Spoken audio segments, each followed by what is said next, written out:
Welcome to Voice Bootcamp, a global name in unified communication. In this particular chapter, I'm going to provide an introduction to Cisco Voice Port, Codec's digital signal processor. Voice port is one of the most important part of Cisco voice gateways. A voice port allows the Cisco voice gateways to interconnect to different service provider or devices.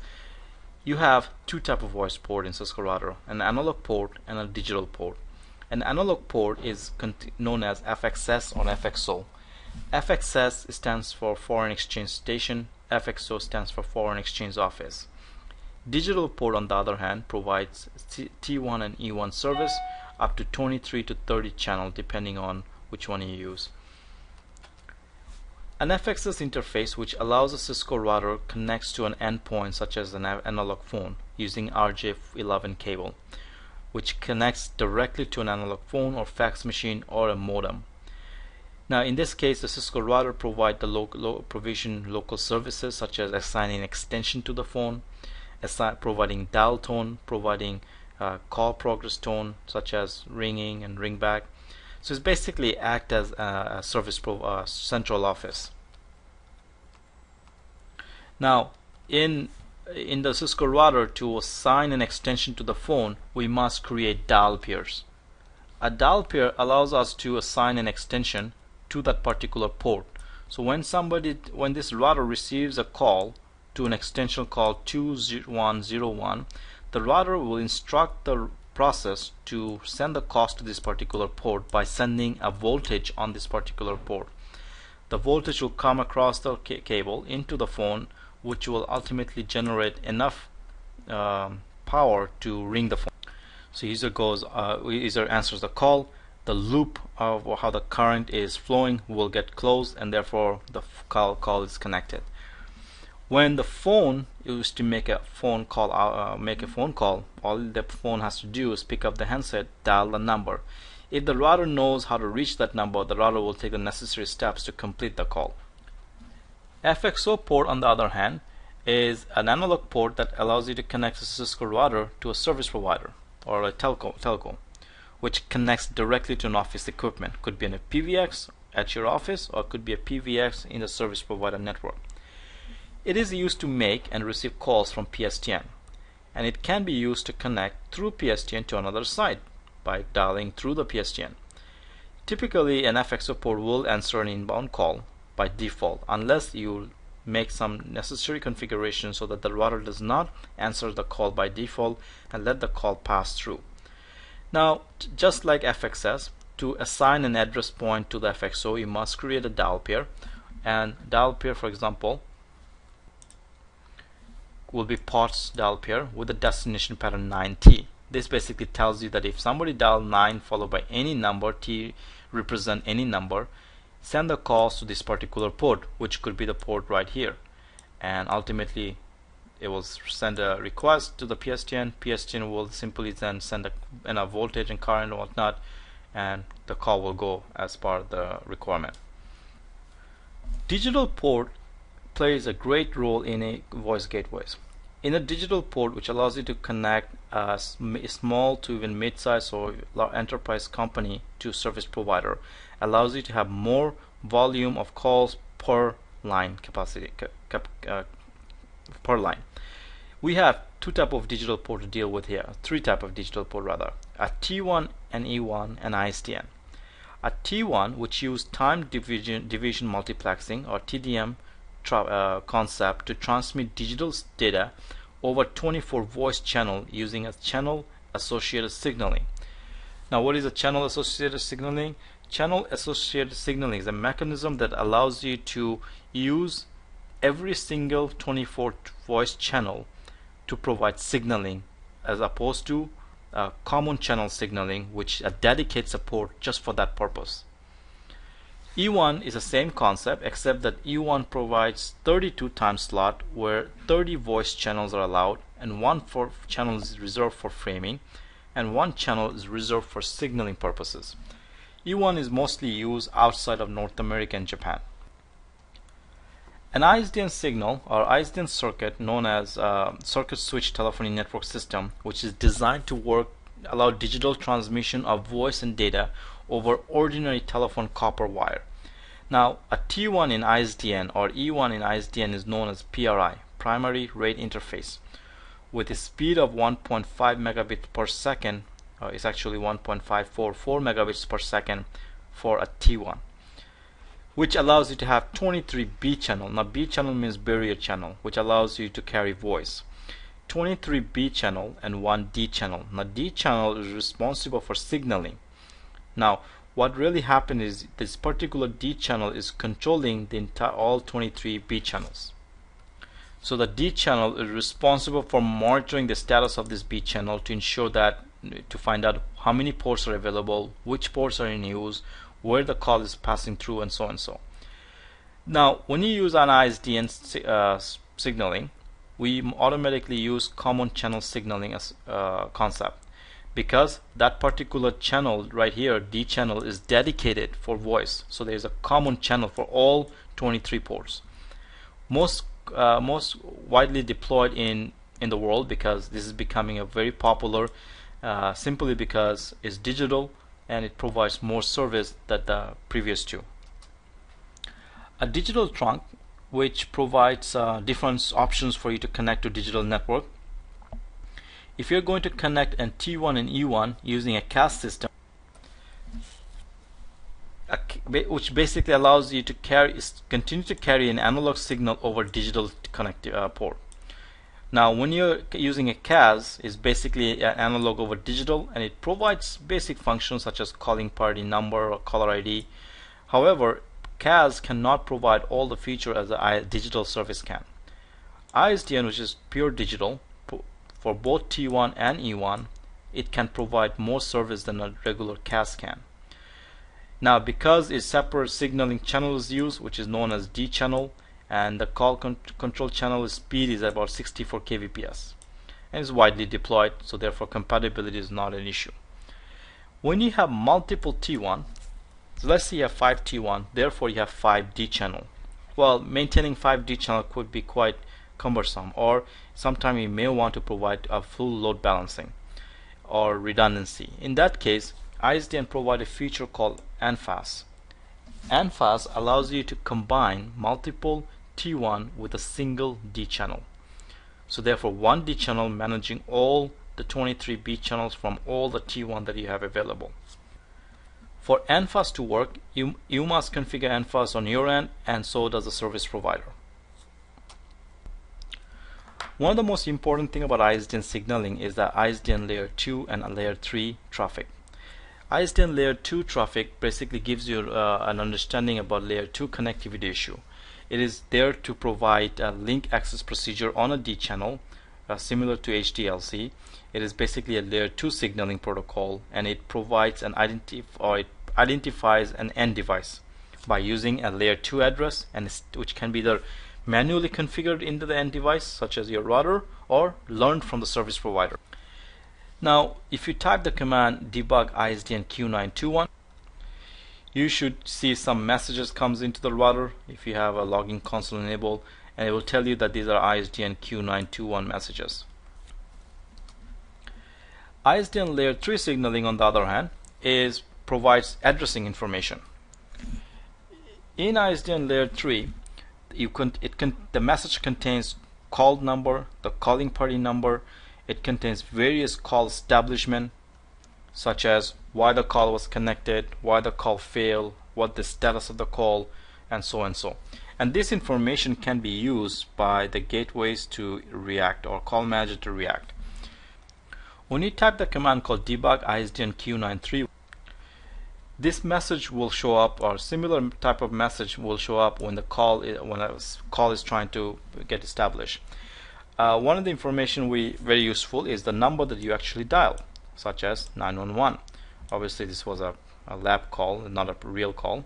Now, when the router receives that particular message, if the router is an HTTP3 gateway, the router will analyze this message and react based on this number. If this was an MGCP, then the call manager will react based on this number.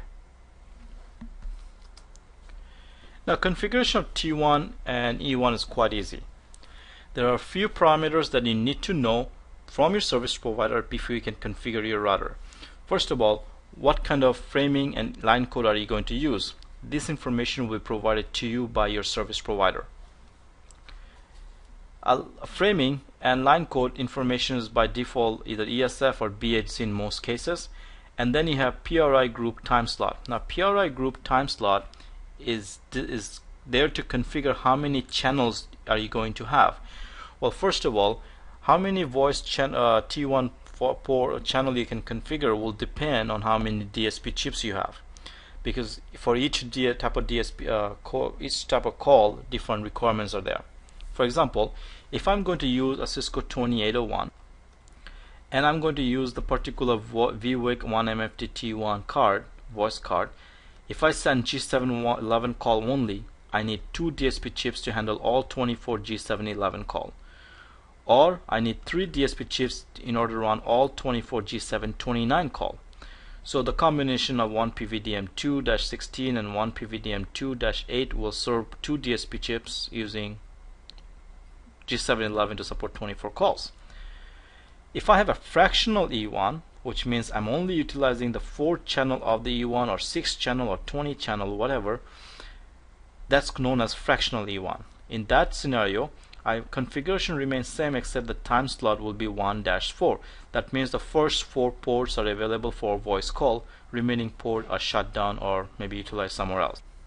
Using a Cisco 2801 VWIC 21 MFT, you can configure 4 G711 call, you need 1 DSP chips, PVDM2-8. Same thing for 4 G729 call. So a T1 circuit, which allows you to connect to a service provider, which contains up to 24 B channels or 24 channels. Now each channel is known as a DS0, and each channel is 64 kbps, or each DS0 is 64 kbps. So 64 kbps into 24 gives you roughly around 1.544 megabits per second. Sorry, 23 into 64 gives you up to 1.544 megabits per second. Now in this scenario, the integrated service provides 2 levels of service. You have either BRI or PRI. This is an example of PRI.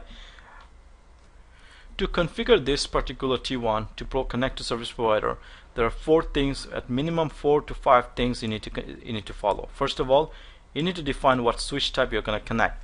Now there are a handful of switch type that is supported by Cisco router. For example, you have a switch type known as primary-4 ESS, which is a Lucent switch typically used in USA. You have DMS 100, Northern Telecom DMS 100 switch type for USA. You have NI, Nationalized DIN switch type for USA, and so and so. You have one for called Europe, which is Net5, which is mostly used in UK, Europe, Asia, and Australia. Now switch type, again, service provider will tell you what switch type to connect to. Second, defining your framing and line code and number of channels. So this is my command on the router, ISDN switch type primary NI. Then I'm going to configure my controller saying framing ESF, line code BHZ, and PRI group time slot 1-24. So here's a router that I have with the T1 connection to the PSTN. So I'm going to follow the steps to create the configuration.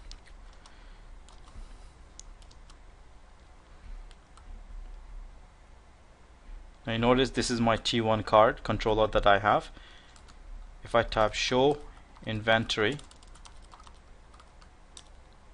it tells me the type of card that I have in my router right here, VWIC 1MFT. So first thing I'm going to do, define the switch type. So ISDN. So ISDN switch type primary NI. Now this information will be provided to you by your service provider. Second, I'm going to type the command. There's one command you may need to type depending on the type of router you're using. So network clock participant week 2. This basically allows you to define clocking for T1 card. Now once that is done, I will go to controller T1 0/2/0. That is my port. Define the framing ESF, spelling ESF, line code V8ZS and primary group time slot 1-4. I'm using fractional because I have limited DSP chips on this router.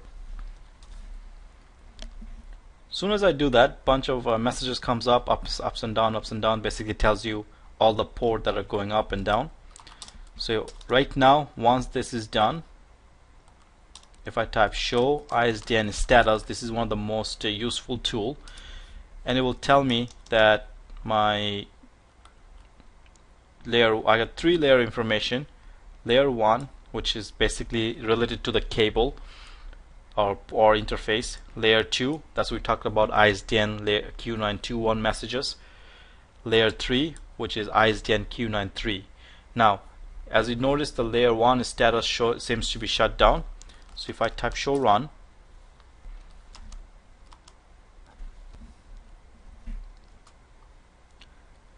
so on my T1 controller, you notice that the port is shut down. Because the physical port is shut down, therefore layer 1 is also shut down. So I must go to controller, and I must type T1 and type no shut. When you do that, your T1 port will come up shortly. You can always type show ISDN status. It's still showing shutdown, so I type show run again.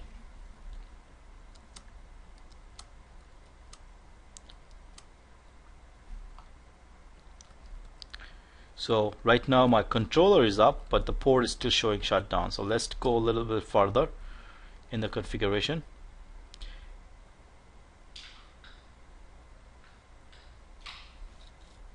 So I did a no shut and shut again, shut and no shut. So after shutting down no shut and wait for a few seconds, you notice that my T1 came up.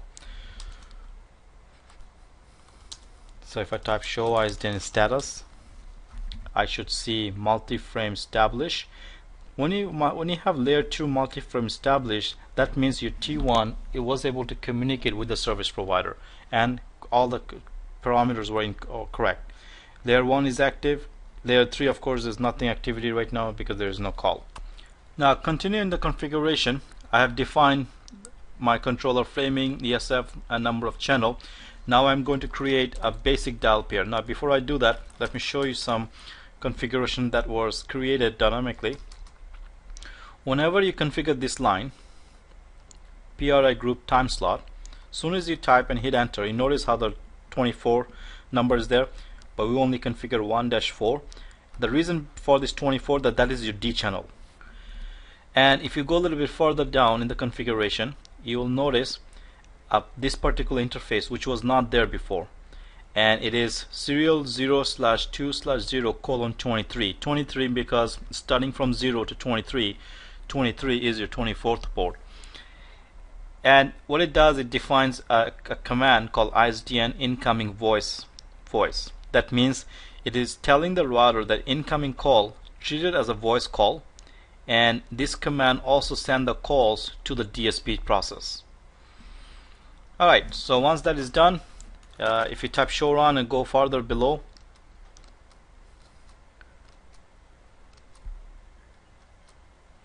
you notice this command which was not there either, voice-port 0/2/0:23. So now I'm going to create a dial pair. So when I create a dial pair, the port configuration, the port number that you see right here,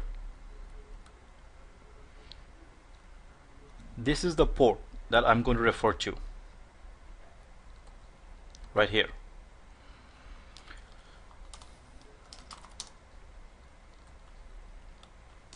So I go to config T, create a dial pair, ports, destination pattern, let's say 911, or I can say .t, anything, port number 0/2/0:23. Now having this dial pair, I can make a local basic calls from the router.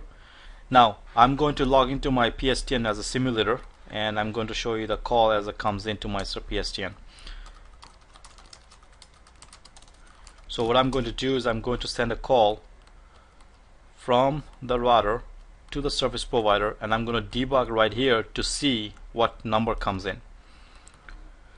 So I'm going to type CSIM start 911. This is the number I'm going to dial and start 911. Now this is a hidden command, by the way, CSIM start. So if you type CSIM question mark, it will not be visible. From my router, if I type CSIM start 911, let's see what happened. Nothing showing up. However, in the service provider side, on the PSTN side, the debug message shows a call just came in. Remember the ISDN Q931 message, the layer 3? Well, this is the barrier information, the barrier capability, what number I dialed, and which channel the call came in from, channel number 4. And call got disconnected because nobody answered, and it told you the normal call clearing.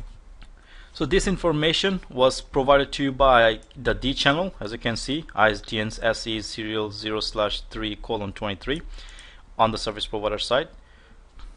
Now you should see similar message on your end. If I do a debug, let's say this is your router.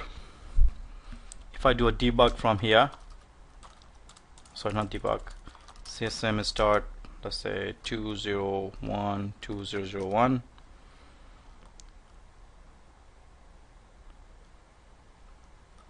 Forgot to do debug ISDN Q931, so no message is showing up, therefore. So I'm going to try again, and you can see a bunch of message came in. So here the call came into the router this time. So this time the service provider sent the calls to me, to my router, and here the call came in. On my debug message, I can see that the call is trying to reach this phone number 201.2001, and the call came in from channel number 1, first channel, and it was a subscriber type of call and some information that I can use to treat that call even differently as it goes to my call manager site. So this is how you'd configure T1 circuit.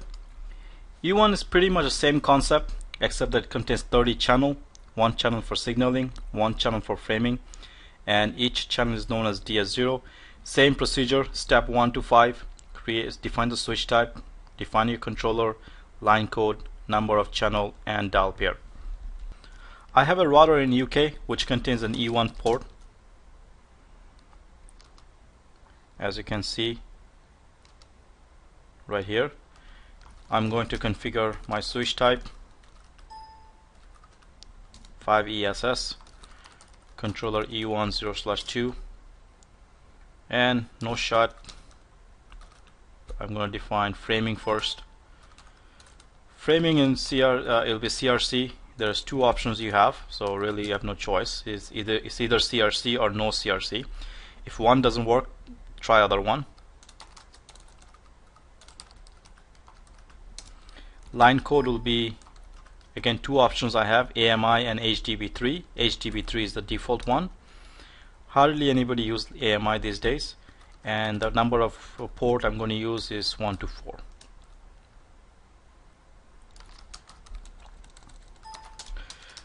When I do that, again, similar concept. Show ISDN status. You will see multi-frame establish, show run.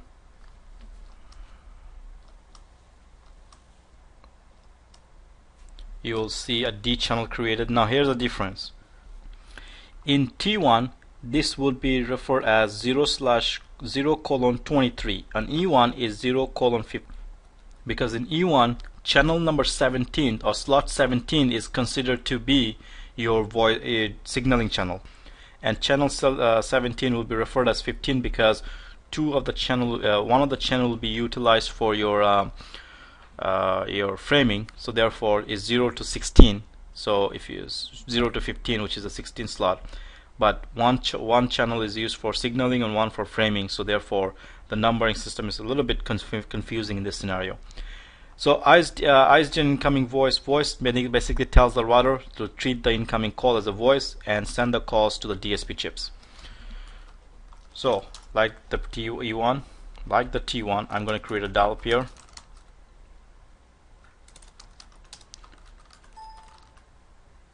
.t port 0/2/0:15, not 23, because this is the E1. Again, if I do a CCNP, same output I'll receive. Now, like I said, there's two types of signaling you have in T1 and E1. You have CAS, which supports 24 channel, because what it does in CAS, out of 24 channel, every channel contains signaling. Therefore, what it really does, every channel is 8 bits. So there are 8 bits in one particular channel. So 24 into 8 gives you about roughly 192 bits in a T1. So because every channel has 8 bits, it takes the last bit from that particular 8 bit. So channel port bit number 7 is used for signaling purpose. Because of that concept, is called robbing a bit from your channel, and this method is called rob bit signaling or in-band signaling. In-band because the signaling is built into the voice path. Whereas the E1 is slightly different. E1 always use slot number 17. In a T1 CAS, it will give you 1.44 megabits per second. In E1, it will give you 2.48 megabits per second. T1 used in North America and Japan, and E1 used rest of the world. Common channel signaling, on the other hand, which is your PRI, what happened is you in a T1 known as PRI, you have 23 B channel. You have 23 B channel and one D channel. In E1, you have 30 B channel and 1 D channel. PRI mostly is worldwide use. It allows most services through one connection. Is well adapted for voice. Supports Q931 protocol on D channel, as you saw the message. To configure, this is an example of configuration of PRI. Once you configure your physical port, one of the most important topic after that is called codec.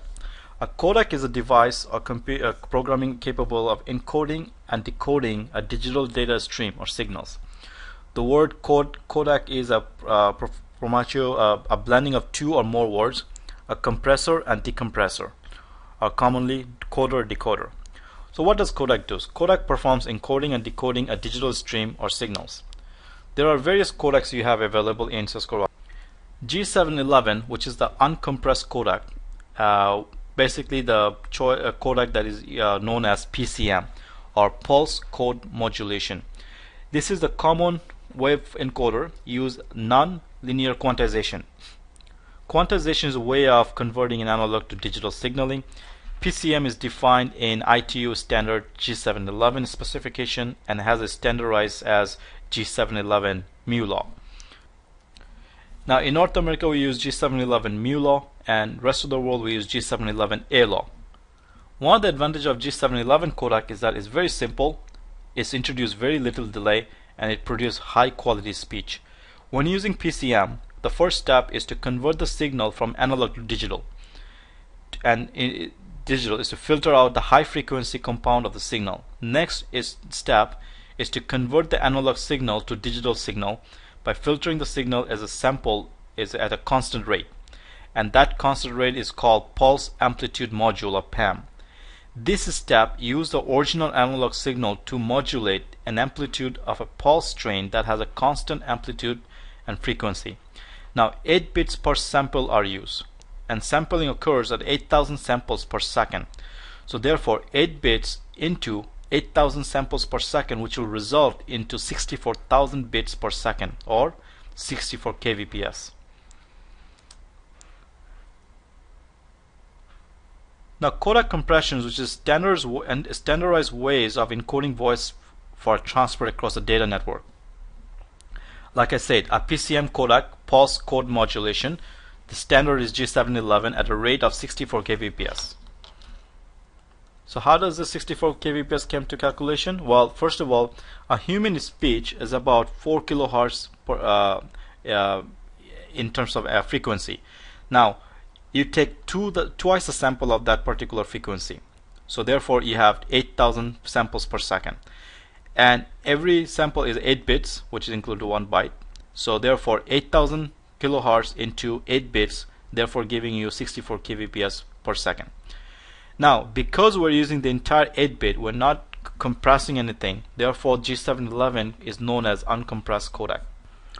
So, pulse code modulation is uncompressed traffic, which is often used in in order to achieve toll quality voice calls. Now, as codec can be classified as a low, medium, and high complexity codec. Low complexity codecs such as PCM, which use the least amount of processing power on the router, and while high complexity codecs such as CCNP, which requires high processing requirements. The difference between medium and high complexity codec is that amount of CPU utilization is necessary to process the codec algorithm. The more advanced codec you use, the more processing power is going to use because the algorithm is more complex. So when more complex algorithm is used, the number of voice calls per channel number of voice channel per DSP will be reduced significantly. For this reason, all the medium complexity codec can also run high complexity codec, but fewer channels are available per DSP. Now, in order to create better codec or save bandwidth, the industry has came up with more complex codec algorithms such as ADPCM, LDCalp, and CSACalp.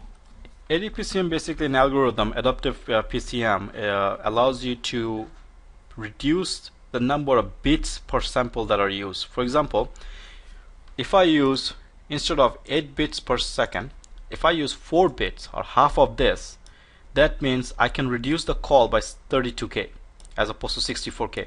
Now I'm compressing the traffic by compressing the number of bits required into half. Therefore, I'm reducing the traffic to half. Now obviously by doing so, I'm going to lose a little bit of quality. Now I can go even further. By instead of using 4 bits, I'm going to use 3 bits. So therefore 24K. If I reduce it down to 2 bits, I get 16K. In order to further reduce the traffic, the industry has standardized LDCalp, which basically stands for Code Excited Linear Prediction. LDCalp basically stands for Low Delay Calp, and basically what it does is standardized as a ITU G728 codec. This coding mechanism, which basically codes speech at 16 kbps and has a delay of between 2 milliseconds and 5 milliseconds. Then you have CSACalp. A CSACalp, which is basically stands for Conjugate Structure Algebraic Codec, which is even minimize the bandwidth to 8 kilobits per second at the expense of increased delay, which is 10 milliseconds. G729, G729NXA, G729NXB, G729A, NXB, all are variations of CSACalp. Now, this type of codec requires high compressing power. However, it requires less bandwidth, but the quality could be noticeable. The impact of voice sample affects your codec quality as well. Call quality. For example, if I use a sample size, the size of the voice payload, 240 bytes, then on a G711, my number of packets I'm going to generate is about 33. By dividing the packet into smaller packet or chopping the packet into smaller packets such as 160 bytes, I'm going to increase the number of packets obviously, but throughput